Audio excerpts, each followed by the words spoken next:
be fixed. Yeah, I did exactly the same All thing as right. I did last time. All right, Oh, now we're did back. you mute again? Yeah. All right, we're here for episode 6 of the Road to Arc once again. The re-intro with Jacob from Conquest Creations. He is the TO from the Middle Earth strategy battle game. Hey, you got it. Yeah, There we go. actually got it for once. There's too many letters in that. I tell you, there's too many letters. Yeah. Welcome, Jacob. Thank you for coming on the channel. Yeah, thanks for having me. And Nath as well. Thank you. Nath's going to be Howdy. leading point. We've let the Winter Soldier into the interview. We've said the trigger word of Lord of the Rings way too many times. So here he is, And and he'll be running it. He'll be basically running it. For me. So Jacob, before we jump into Arc, and I'll be scrolling through your Instagram while we do this, and people feel free to ask some questions if you've got some realistic questions to ask Jacob. How did you discover tabletop gaming? Was it actually Lord of the Rings that got you into the hobby, or was it 40K or fantasy? Yeah, so I reckon I've got 2 older brothers, and I would have been like, I don't know, maybe 8 when one of my brother's mates got into, I think it was fantasy. I reckon the first box that he got was Battle for Skull Pass Fantasy Starter Kit, however many editions ago that was. And little 8-year-old me saw that and thought that was pretty much the coolest thing ever. So then I think I got some Moria Goblins soon after that, and then really have pretty consistently hobbied since then. So I've done a ton of projects. Probably the first game that I really played, I collected a little Lord of the Rings army and then collected some 40K stuff for a while, and then basically moved back here, Australian, but lived overseas for a while, and then came back here and discovered Middle Earth, and really have basically played just that for the past 11 years with a couple other little games sprinkled in here and there. Yeah. So I guess this will be a question that is geared towards both you, Jacob, and Nath. What's the main draw for you guys when it comes to Lord of the Rings? Like, is there, because I'm assuming you've obviously played some other gaming system. Is it the gaming system itself? Is it the miniatures, or is it basically you just absolutely love playing a game that's revolves around the movies and the books and stuff? Yeah, I'll let you go first on this one, Nathan. I think it's an all-rounder really. I am pretty biased, but I reckon it is probably one of the most well-balanced systems out there. Also, like, the community, it's probably one of the best communities in tabletop that I've made so many friends and all that in this community just from Lord of the Rings. And As opposed to the 40K community that is absolutely yeah, toxic garbage. I I did try out a couple games in 40K, and it was just, yeah, I think it just didn't hit as, what Lord of the Rings did. And then obviously loving the movies and, and actually, playing a character where you see something in the movie and you're like, I want to take that, I want to play that because that's awesome and you can do that. So that's for me. Yeah. Yeah, I think for me it's I reckon what really grabbed me about it was that it's kind of the only game that I feel like I've played where the game and the game mechanics and the strategy really correlate with the story. It's like Aragon in game feels like Aragon from the movies and the books. And the way that battle Absolutely. lines clash is in my head exactly how I imagine it happens in real life. And you've got so much control to do whatever you want with every model being individual. And I guess just like a little point of reference is I love the Heresy stories, but then the characters like my Soul Tarvis will get like one hit by just about everything. Whereas in Lord of the Rings, those character moments are the core focus of the game. So if you love the characters, that's what it's all about. And I think that's what's really grabbed me about it. So they Absolutely. almost have some form of, well, not so much rules, but they almost have a plot armor. So they're not just, like you said, getting insta killed like they do in Horus Heresy by something that's twice their toughness, stuff like that. Yeah, exactly. Oh, don't get me wrong. Things do get insta killed by long shots and stuff all the time. Yeah. So, but yes, yeah. Yeah. Cool. So give us a little bit of info on Conquest Creations. So this is your YouTube, which Yeah. it looks like it's Yeah. pretty So popular. yeah, started that in 2020. It's YouTube and my full-time job actually. So yeah, YouTube channel that I started without really any clue about how to do anything. And over time it kind of morphed, and now we're primarily, well, actually, we're basically exclusively a Middle-earth strategy battle game battle report channel. So trying to produce 2 or 3 battle reports a month with some other content, basically talking about the game. So super focused on the Middle-earth strategy battle game. Yep. If you're interested in anything else, this is not the channel for you. But if you only care about that, then it's the right space to be. And then the other side of Conquest Creations, because obviously a YouTube channel with the amount of views that I have doesn't really pay the bills, is we create STL files of wargaming scenery. And we obviously, we use that in all our battle reports and show that off, and that's how we, have a full-time job out of basically playing with toys and painting scenery and occasionally getting a camera out. Yep. There you It's go. the dream, isn't it? Yeah, it It's is a the little bit of a dream. dream. I think. Look, that's the way you jump into any type of content creation. Is you sort of just got to dive in, right? I don't think many people really knew what they were doing the first time they started creating some content. So props to you for just jumping in and giving it a go. And I think sole focusing on a system is the smart way to do it, especially because it's something that you're so passionate about as well. So Yeah, I mean, it's an interesting spot because, all the time people ask me, like, oh, you ever think of making content about this game or whatever the new 40K release is? And my answer is always no, just because, like, I've been playing Middle-earth consistently for, I think I went to my first tournament in 2014. I've played multiple tournaments a year ever since then. And I only want, like, I couldn't make valuable content about anything else because I just don't know about anything else. So I want to I'm only going to make content about stuff that I actually have something good to say and I actually know about, and that is just Middle Earth. And I think I'm going to stay in my lane. I love Middle Earth. I don't need to go anywhere else, so I'm happy. yeah, that's the way to do it. That's why I struggle to make any content, because I know very little about a lot of things.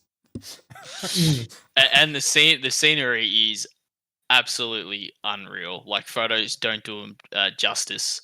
Like, they're all modular as well. So like, you got buildings that, like, 2-story buildings where you can take them off, to get access to climb up ladders and stuff like that. It is like, not a lot of terrain is like that in tournaments and stuff, and it's just amazing to play on, and how it integrates into the game. It's So fantastic. it would suit sort of narrative battle reports extremely well, I imagine, having Absolutely. Yeah, having the it's multi and tiers.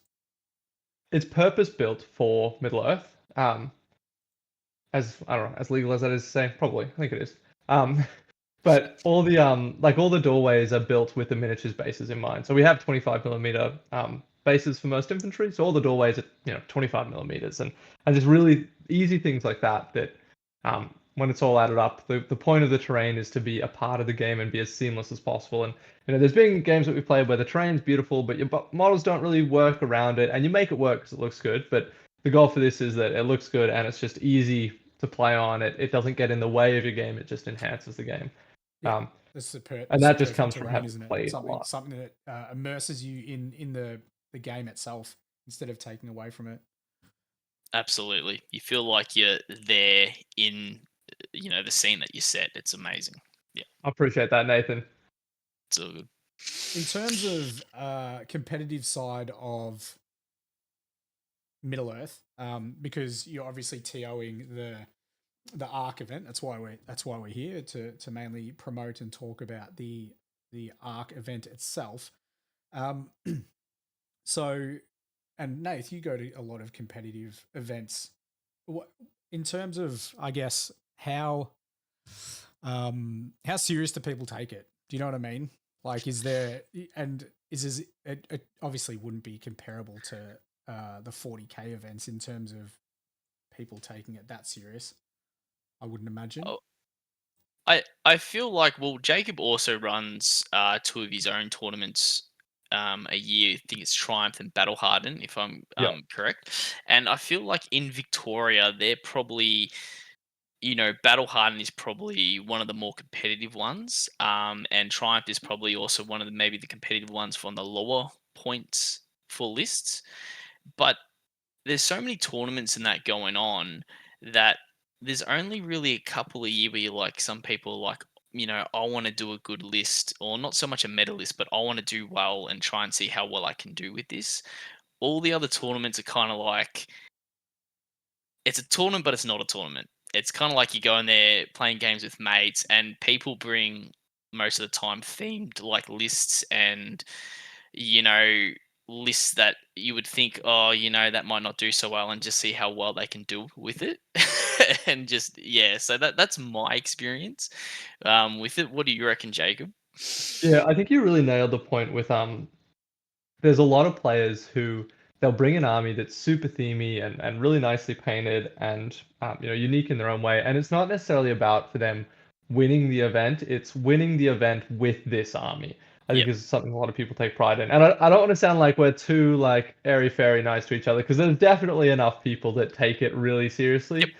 And especially in last edition when you could do some soupy alliances that came up a little bit. But I think overall, a lot of the people who are really winning a lot of events, which is very often the same people are always performing really well. They do really well at setting the tone with, they'll come in and their goal is to absolutely crush you, but they're going to be nice about it. You're going to have a fun time. And that's really important to the community. And I guess with my other tournaments, Battle Harden and Triumph, they are trying to be the pure, competitive ones where it's all about game scores, it's all about winning. Whereas Arc is a little bit different because I talked to Dan, the overall organizer of Arc, and he mentioned that for 40k, there's a lot of points in sportsmanship and hobby. So for Arc, I've really leaned into that, and there's going to be 50% for game score, 25% for hobby, and 25% for sportsmanship, which is a little bit of a different flavor from my usual events. But I think it's really good, especially with this new edition. We have a lot of new players coming in. And ultimately, like if you're not being a good sport, I don't think you deserve to walk away as the winner of a tournament. Maybe you won your games, but you didn't win, the community. I think that's what I really want to push with Arc is that, the winner is the winner of not just their games, but also being a good dude and having a cool army. Yeah, I completely agree with that. I think you basically just answered a question I was gonna ask. I was gonna say, so how does Arc differ from other Middle Earth tournaments? So thanks for that one. Yeah, maybe I jumped the gun a bit. Yeah. Do we want to talk about while we're here? Middle Earth finally returning back to Arc. Yeah. How long has it been? Because I didn't even know that it. Like apparently it was many years ago. I'm not quite sure how long ago. Do you know how long ago it was since Middle Earth's been at Arc? So firstly, no, I don't. But Yeah. secondly, has Arc always been called Arc, or because I've heard of an event called Arcanicon, but I think that might be a different event, or is that what Arc used to be called? Well, Here we go. I don't know. No, see, I think Arc used to be called Arcanicon, and then it got shortened to Arc, and now because it's evolved over time to not just because it started off just as 40k, and now they've just obviously everything's got an Arc pun to the name, so it just evolved to Arcfest. So they're basically just trying to transform it into just an event that all hobbyists would want to come to, which fingers crossed, the more we can do in terms of like social media and stuff, it can grow. So, and look, I think the more gaming systems that can get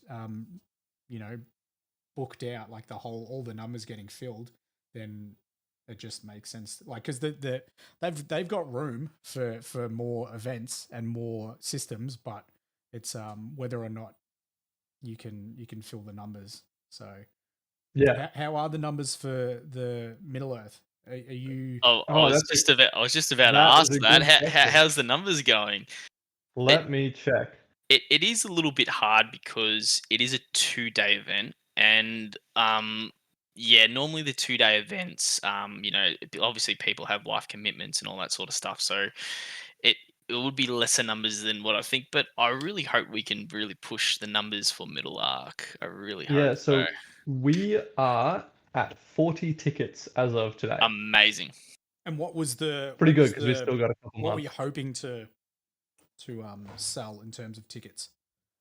I told Dan 40 to 50. We've still got 2 more months of selling tickets.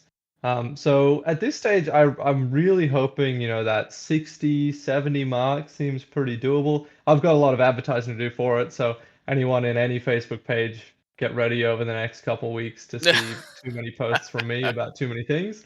Yeah, I really think we can push it. 60 would be fantastic. I ran Battle Hardened, it was 63 in November, and I reckon my goal is to beat that. Yeah, Was that'd Battle be Hardened awesome. the one that you've obviously been to Battle Hardened, Yes. Was that the one I turned up to? No. No, so when I was on the podcast talking about Lord of the Rings, I was saying that I had a painting goal that I was taking some minis to, or top of the head, that was Jacob's tournament, Battle Hardened, that I attended. Yes. So Have you personally been to any arcs yourself, Jacob? Have you participated in any of them? Or have you I been? have not, but I have been to one that was, I want to say two. It wasn't last year's. It might have been the one before that. The one where Squidmar was, and Tabletop Time had just finished their big Titan board. Because I'd always wanted to do a Middle Earth event at Arc, and I remember seeing it advertised a couple of weeks out. I was like, oh well, I've missed my chance to that one. That's fine. I'll just turn up. And was completely blown away. I was expecting it to be kind of just like a bigger than usual 40K tournament, but then there was all the painting stuff, there was all the merchant stands, and incredible tables and armies, and yeah, I was really impressed. So after that, I was like, I really want to run Middle Earth at Arc. And then last year, not sure what happened, just slipped my mind, and then it was too late. And this year, I made sure that we could get Middle Earth in there. Yeah. I had a question about the players pack for Arc. So you did touch on, was it like 50% was like game scores? Was it 20 for painting? 25. Did you say? Yeah, 25 for painting. 25 for 25 painting, sport. and then 25 for sport. So I think the sportsmanship, because I one of the guests touched on the sports. Is it like individual players? Like you have to rate every player that you play with the sports vote, not just one at the Yeah. end? So this is one that I've thought about a little bit. Basically, when you do your score submission, there'll be questions about sportsmanship. Yep. And I've been to events before where they just kind of like rate your opponent 1 through 10, and I don't know, that doesn't sit well with me because I don't want to play a game with someone who was like, oh, he was a great guy. Was it a 10? Like, I don't know, maybe not, but I'm gonna give him a 10 just because that's, I don't want to like not do that.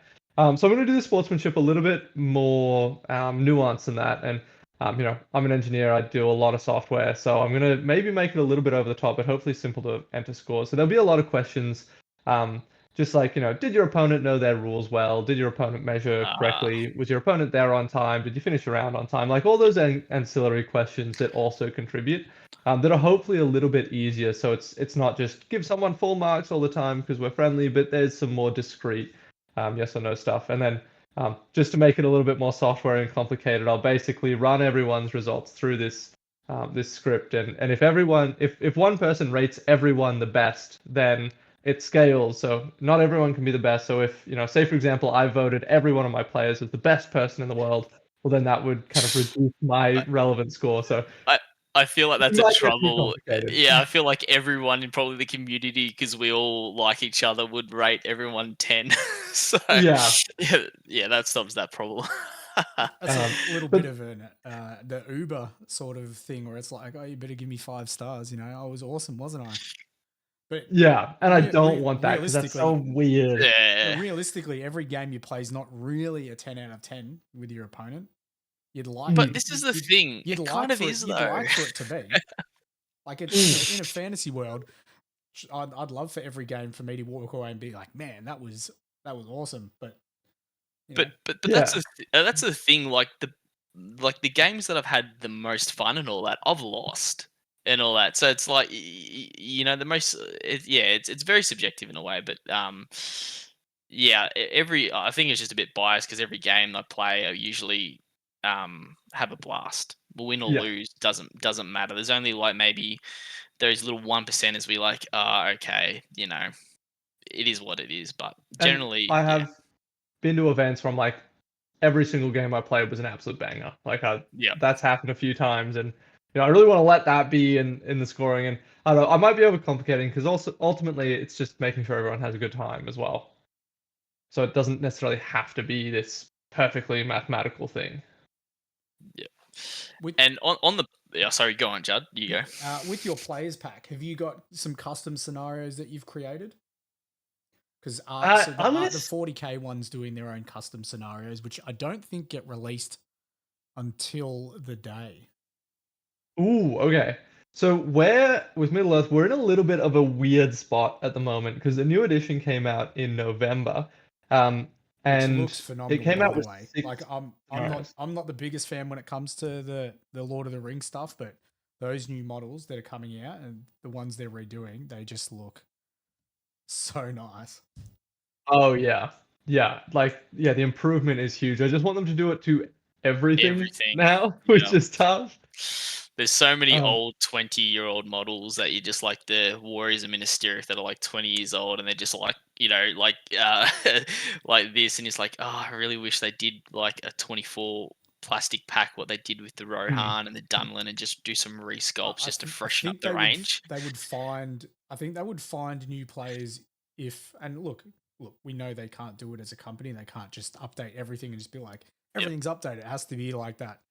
The slow release, bit by bit. But I think the more they do it, the more new players they'll find.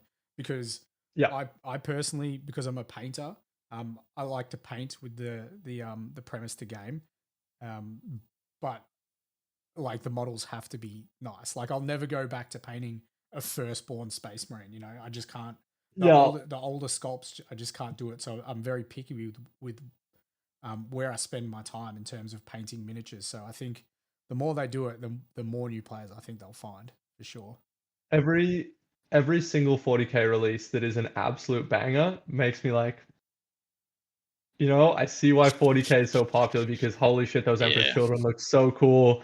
And like Middle Earth, we have that with the new stuff, but there's so much of the range that is a little bit, not to the same standard as Primarch Fulgrim and stuff like that. Yeah.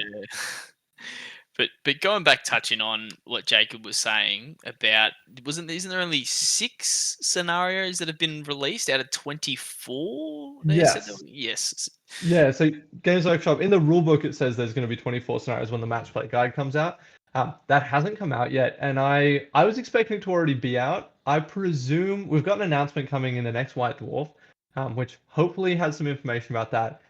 But scenario-wise, I'm kind of not deciding anything until that match play guide comes out. I'll probably just do standard match play scenarios because the edition is still relatively new. We're getting a lot of new players in, and ultimately, I think that when you're new to a game and there's 65 people there, and you're playing your army, and maybe you've only played it a half dozen times before, and then someone comes in and says, "Hey, here's some extra weird rules that aren't even in the rule book." I think that kind of just tips some people over the edge, and honestly, I'm not the biggest fan of custom scenarios myself. So I think keeping it nice and simple just allows people to focus on the game and having fun with the game instead of, what's this rule that I didn't read or stuff like that. There is actually a lot of new players coming in this year. I've noticed. Just been at local tournaments and all that sort of stuff. And it's amazing to see. And obviously I can imagine that the new players, going to a tournament can maybe seem a little bit. I don't want to say intimidating, but that can be daunting for sure. Yeah, it can be. I feel like, would you recommend for new players, Jacob, that if they want to do a first tournament or get in, like just, going, just going into the game, that Middle Arc would be that tournament for them to take that first like leap and step into Middle Earth? Yeah, I think it's a great one to start on because there's such an emphasis on sportsmanship as well. Like everyone's going to be chill, everyone's there for a good time. 700 points is a pretty big tournament for your first one.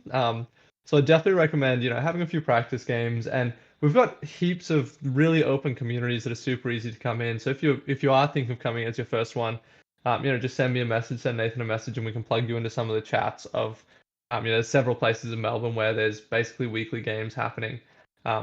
And just, come meet people, play games. So when you turn up, it's not as daunting because like, oh, I've met these 5 people before, and they've played the game with them, and I know they're cool, and they said everyone else is gonna be like that. So definitely encourage people to get really plugged into the community in that regard. But also, if you don't, just come along. People are gonna be chill. It's gonna be fun. It'll be a good time.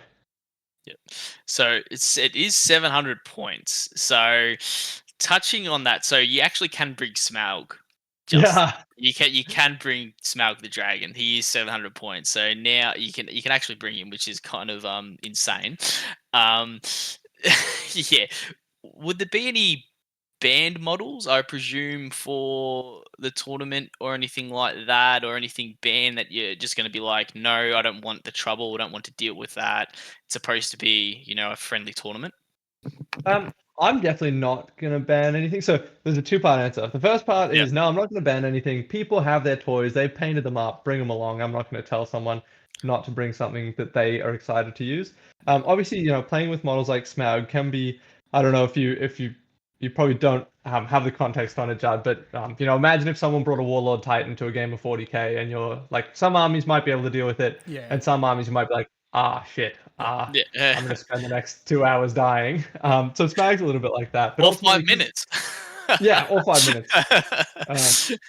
Because there's that emphasis on sportsmanship. If someone wants to bring a Smaug, fantastic, and just have fun with it, that's absolutely great. So I actually kind of think it's a better tournament to bring a Smaug than like one of the really competitive ones. Because if I turn up to a tournament and I've played 35 practice games and I really want to win, and then round 1 I pull a Smaug in a scenario where I've just got no hope, that feels pretty bad. But where if you lose a couple games, you can still win this tournament if you got a nicely painted army and you're a good guy. So I think it's actually really good for that. The other thing is, with the new edition, we don't have all the rules yet. They've released the Armies of Middle-earth. Nope, sorry. They've released the Armies of Lord of the Rings, which is everything we see in the films. The Armies of the Hobbit, which is everything we see in the Hobbit films. And then there's a third book, The Armies of Middle-earth, which has everything from the books, so the more expanded universe. And that's not out yet. So all of those ones I'm definitely going to be including. But with the move to the new edition, they did make legacies. So some of the profiles got retired from the game. And the players pack says that legacies aren't allowed. And I think a few people are probably a little bit upset about that. Because there's some models that you could play last edition that you can't play this edition. But my thinking was kind of what I said about the scenarios earlier. We want a ton of new players coming in. We want people just to be able to go there and play the game, and having these extra 40 profiles that won't ever be played at competitive events again just adds a lot of complexity, and they're super niche most of the time anyway. So I can understand that some people might disagree there, but it's a decision I've made, and I'll stick by it now. Yeah, I also think is like, obviously if they had a legacy army and they've spent how many hours, hundreds of hours or whatever, painting a whole army, and look, and for someone to be like, yep, nah, sorry, you can't use it this edition, like it's kind of, it's I don't know how I feel, like I don't know how that sits with me. I feel like if someone really wants to play an army and they've painted and all that, and for an actual tournament, be like, technically no, even though they'll be at a disadvantage anyway, probably playing that army in the new edition. It's hard. My saving grace with it is we have so many tournaments. Well, I won't even call them tournaments. Events here in Victoria where they will be allowed, and it's we've got one coming up that's Axe or Sword, which is a bit more themey, and there's kind of character progression throughout. If your heroes do stuff, they can get extra gear.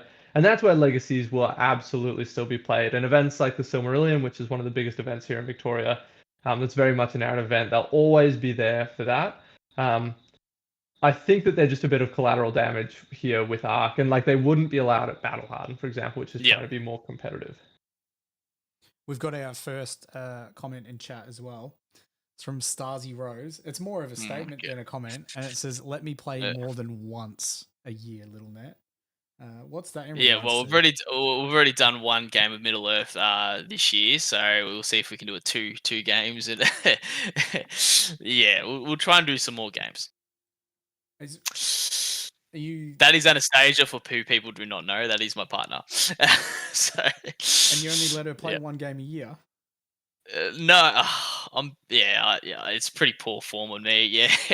To be fair, Liam has got his fiance Mary. She started, to come to events and play, and she came.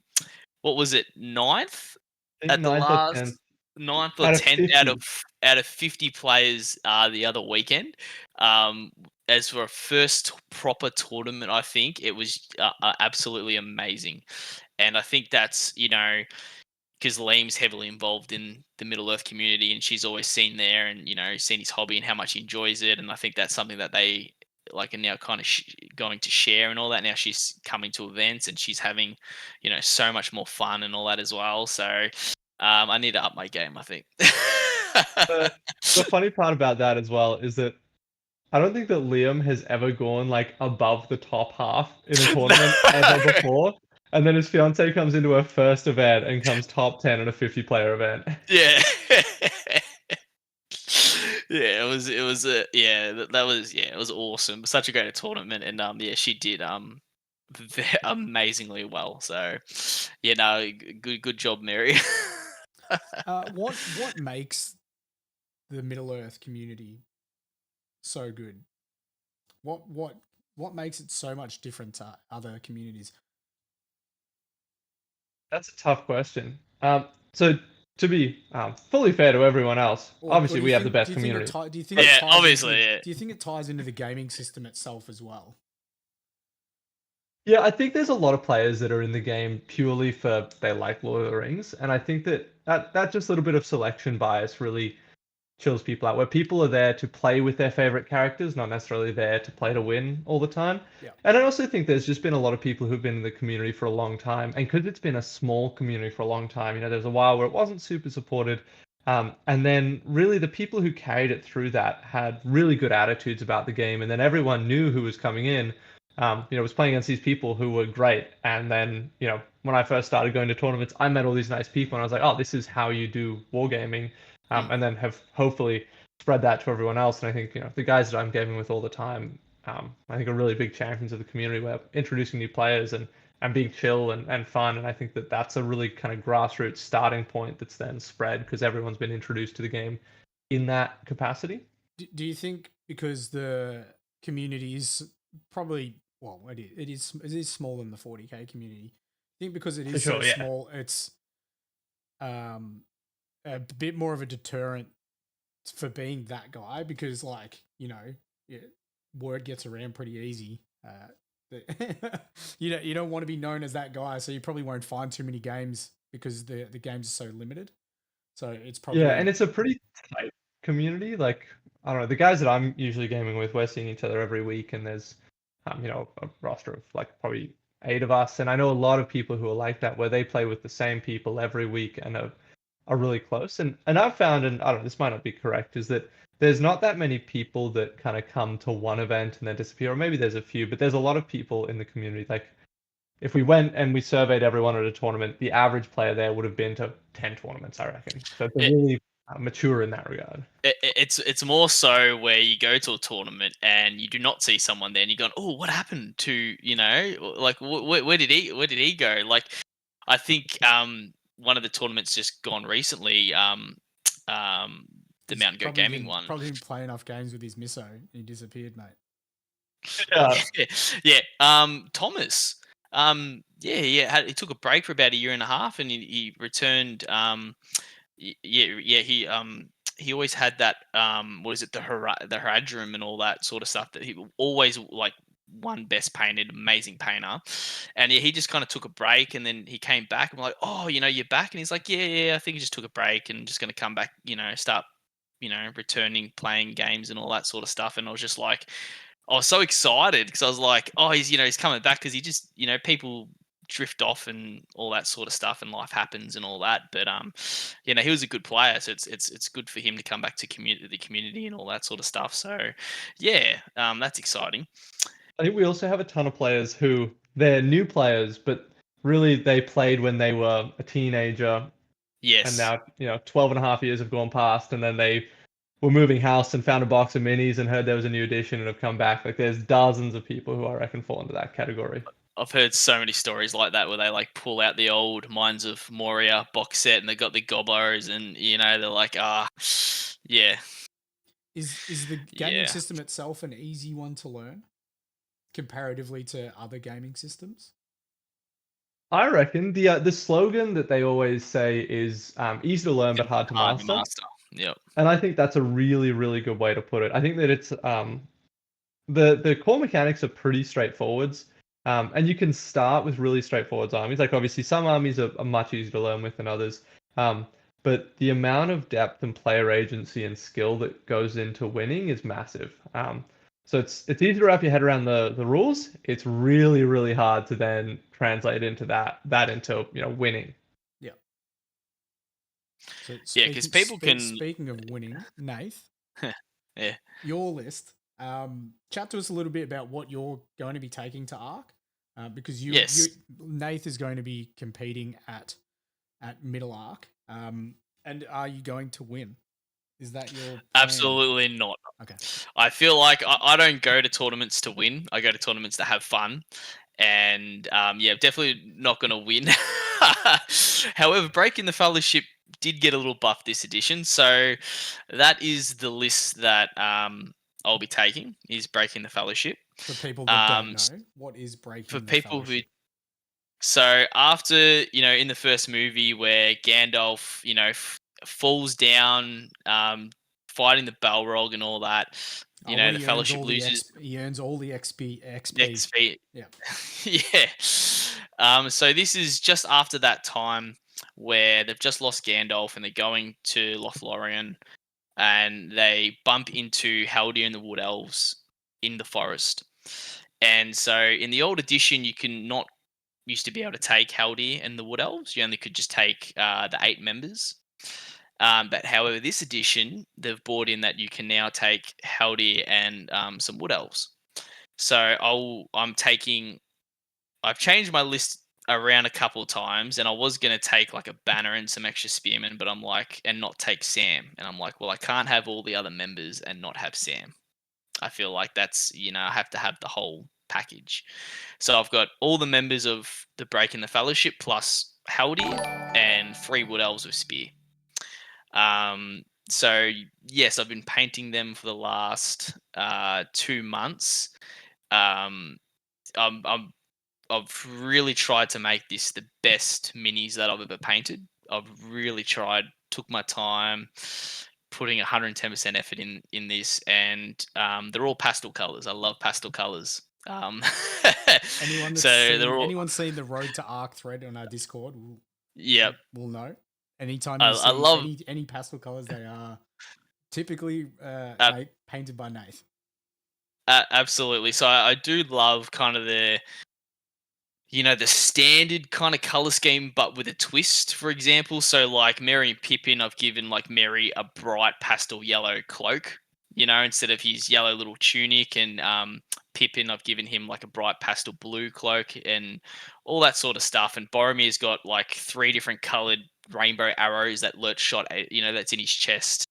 That so it's that's what I'm taking to Arc. I deliberately bought another metal, the Attack on Monhen set with all like Boromir, Legolas, Gimli, and Aragorn and that, and then just bought some metal hobbits off to the side. All metal army except for the plastic Wood Elves.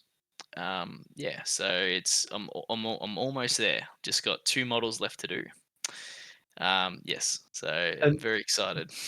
That point this is probably something that's pretty unique to Middle Earth, is that like having an all metal army. So all of the original models for the game were made of metal, and having an all metal army is like a prestige of like, it's like turning up to your high school reunion in like a Lamborghini. It's like, yeah, this is my all metal army, which is like, I love the metal models. I'm doing it too. I'm trying to collect all metal. And I'm pretty sure that'll be a big point of difference between other games where like 40k players be like, I don't think I've seen a 40k metal model produced in however long. Nah, Yeah. it's probably There- cheap. there's Probably just cheaper to something get a about it. Lamborghini as well, I think. Yeah. There's, Yeah. there's just something about like, picking up those metal heavy models and moving them. Like you feel like you're moving these models with intent, and that it's just, yeah. So I couldn't use my old fellowship that I painted like last year, because I was like, new event, buy new models, and I just want to put 110% into the effort, and just try and paint the best army that that I've done. So A yeah. question about the gameplay. Who's Yeah. gonna die first? Is it gonna be the Wood Elf Warriors or Merry and Pippin? Well, this is the thing, because I've only got 3 Wood Elf Warriors and they got the spear, so they'll be spear supporting. Um, However, Merry and Pippin now do have 2 fate instead of True, they're one. more survivable. So with the Wood Elf spear support, I've got 2 attacks with fight 5, and if I roll a 6, I can they might be able to body block some warriors. So I feel like maybe the hobbits would probably go down first, but I'm hoping they have more survivability, Yeah. which I think they will. I presume the game plan is it's not if they die, it's when they, even if you win the game It's 20 to always 0, when Merry they and Pippin die. have still died. Yeah. Yes. Yeah. Yeah. They. Oh, surprisingly, nah. They normally do die. Frodo always stays alive. I haven't played Sam too much, but I'm excited to use his frying pan ability this edition. Mhm. So just like in the movie, Justin, where I think it's in the third, is it the second or third one, where he's going to, is it Kirith Ongol, and he's got his frying pan out and his sword, and he's trying to save Frodo from the orcs and Uruk-hai. So in the game, they're like, in this edition, they're like, you know what, we want to make the characters feel a bit more unique, bit more what they do on screen. So they've implemented a rule for Sam's frying pan. So if you win the fight, you can make a strike with his frying pan. And I think it's on an infantry keyword model on a 4 plus. They're stunned, so they can't move next turn. So you just go bing and just just go around hitting models with your frying pan. You're bringing in a bit of old PUBG into Lord of the Rings. Yeah. Well, Yeah, so that's also one thing that they've done extremely well with this edition. I think with this new edition, they've made it more. Yeah, it's not so much edition; it's almost like a 0.5. It's kind of like more of an update on the rules and an update on the character sheets and stuff like that, and just a few, you know, FAQs and all that sort of stuff. But they did make the characters themselves more flavorful, more things you can do. What you see in the movie, um, what you see on the screen is a good representation of them actually in the game, and that's why I myself, and I know Jacob loves Thorin's Company and Hero Armies, because you just have, every model has its own unique quirkiness and story, and it's just so much more fun, and that's why I choose to play Hero Armies now. Is just, it's just, I have more fun playing with them. Yeah. there's nothing better than painting up like a half a dozen Middle-earth minis, which are tiny compared to 40k minis. Yep. Paint up half a dozen of them and have a proper playable army that's ready to go. Yeah. So we do have a question in chat. So I've got a question as well. And we might get people to put some more questions in chat if they've got them, because we'll probably wrap up quite soon. The question in chat is from Ghost. He says, can Sam's frying pan be used to deflect arrows? Can it be used as a shield? No. It's just strictly offensive. Strictly offensive. Unfortunately not. That would be cool. Yeah. But unfortunately not. So my question is, you've obviously spent a ton of time painting your Breaking of the Fellowship. I think I got that right. Yep. Yep. Is there going to be multiple awards at Arc for your tournament? Is there going to be like a best painted award for the best army? So there'll be like a best general? Will there be a best sport as well? That's a great question. We've been really fortunate, and I think it helps to have a YouTube channel, of getting just incredible sponsors for all our events. Now, I still need to organize this and reach out to them, so don't take anything that I say here as final. But we've had some incredible sponsors at previous tournaments. So we've had just so many prizes thrown at us from various different wargaming companies. Like, one company put together a swag bag that everyone took home a miniature, and then another company threw in for Battle Hardened like 70 prizes. So everyone from last place to first place took something home, and then we'll have best sport first, second, third. We'll have best painted first, second, third, and then the best overall, just from last place all the way to first place with an emphasis on the podium of 3, 2, and 1, and then there's a couple ones that I like to do at my events. I like most unique army list as well, just to encourage people to take weird shit that you don't see very often. And I feel like there's one other. Yeah, best theme as well. It's really a popular thing to have your army and have a display board and then have like a lore write up for it behind it. So even if it's an exact moment from the movie, having a page from the book written out or something that you've written yourself, like a page that goes with your display board and army. So best theme's always a big award as well. I think I've covered everything there. Yeah, we've got a question. Probably going to pronounce their name wrong. Kiora the Warrior has asked. Obviously, it's more subjective, but if you had to pick any set to recommend for a newbie painter, what would it be? Ooh, for Middle Earth. So if it's newbie, the new models, which are incredible, like look so good, but they are in a lot of pieces. So like the new Wildman, new Warriors, we've done them, the new starter kit. They're fantastic. They push fit the new stuff. No. Oh no. Oh no. Okay. No, I think those Dunlin were like 9, 10 piece or something like that. Like think of like an intercessor or something like that, but like half the size. Yeah. So I always jump into the deep end would be my advice. But if you're looking for something really chill to start out with, a set like the Thorin's Company set, it's 15 miniatures because you got Bilbo and Gandalf. They're all really nice, just plastic, 1 or 2 parts, easy to put together, and then you can paint, the 13 members of Thorin's Company 750 points. And we might not have, I don't think we said this before, but a usual game will be about probably between 500 and 800. So that's a full playable army with a dozen models, and that's a perfect place to start because you can just start playing games with a fully painted army. And then after that, like it's not the best advice, but the default advice of whatever you like the look of is pretty relevant. Pick some of the newer kits. The Hobbit era stuff are generally nicer kits. I'm painting up some Mirkwood Rangers at the moment. They're fantastic. But I've got to say, Thorin's Company is my number one recommendation for a new person looking to get into Middle-earth. And it always will be. Yep. So for people that don't know, we've got another question from Ghost here. Is an army of cave trolls viable? Yeah. And this is one of the things that I love about Middle-earth so much. If you want to take a Moria army and just take like pretty much all cave trolls, you can do that. If you want to take a Mordor army and have 4 or 5 Mordor trolls, you can do that. Yep. There's really not, as far as restrictions wise, it's really kind of bare minimum when it comes to list building in a way. So it's you can have so much fun with just making crazy lists and fun lists. Yeah. There's no force organization chart, so you just take the heroes, take the warriors, and if you're interested in the cave troll army, I'd recommend a hill troll army because they're some of the models, and basically they have it's almost like a 40k deep strike rule where they're hidden in a terrain piece. You don't actually deploy them at the start of the game, and then I think it's on turn 3, this warband pops out of the ground underneath this terrain piece, and you can do it with full trolls, and it's hilarious to start the game and put 1% of your army down and then say, hey, when turn 3 comes, here's all my trolls. Yeah. So just don't forget.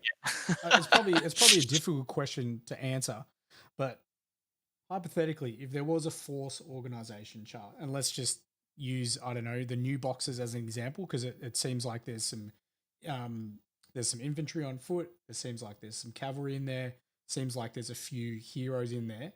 If you were to get one half of that box, how many points is that?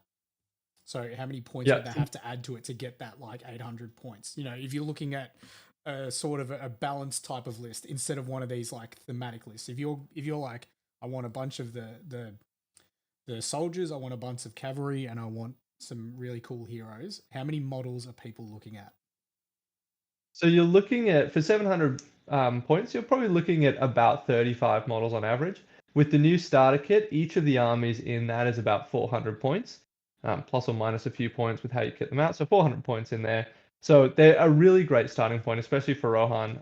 For example, if you got the new start or the Rohan start of the starter kit, a box of 6 riders, and then another hero. They still haven't released all the War of the Rohirrim ones, but another one of them. You'll be pretty close or probably at a 700 point army with that. So these armies are way smaller and cheaper than some of Games Workshop's other like full systems, like the 40k and AOS. 2,000 points of a 40k army. Yeah. Yeah. So a normal army would be about 20 on average, 20 points per model. So that's very loose, plus or minus a lot. But say an 800 point army might be 35 to 45 models on average if you're playing just a balanced army that's not a kind of quirky all hero one. Yeah. I do find it that the higher points, like the 700 or 800, it's more so like the actual core of the army itself is still that 500-600 mark. They just add like a bigger hero in, or or just maybe have a couple more elites than what they do. Just like spam troops, unless you like Goblin Town or something, which is just ridiculous. But that's another story. Yeah, there's a few outliers. Yeah, there's a few like that where someone just rocks up and puts 88 goblins on the table, and you're like, cool. How do I deal with that? But yeah, so those box set is fantastic. Like Jacob said, you get it. You pretty much got that core 400. You might maybe just get some cavalry, and then like just another big hero to bump up your points, and then you're pretty much set. Yep. So highly recommend if you're going to get one of the box sets or the new edition, the War of Rohirrim, even go halves with a mate or something like that if you're interested in some in that, and you can definitely just expand on the set. There we go. I think on that note, guys, we'll probably wrap things up. Jacob, thank you very much for your time, and you, Nath. If Thank you very much. This will be up on YouTube, so if you guys missed any of the start of it, you'll be able to watch the whole thing. And yeah, like Jacob and Nath were saying, you got any questions regarding going to Middle Arc, just shout out to them because they'll be able to help you out. Seems like it's going to be a pretty fun tournament, and the numbers are picking up. So yeah, jump on those tickets if you want to go to this event, and it's a fantastic first event for someone to go to. So absolutely, guys. I'll Yep. Thanks for having us. I'll jump on into the streaming soon screen, and we'll say our goodbyes, and then I'll be back, guys. So I'll be back in a minute.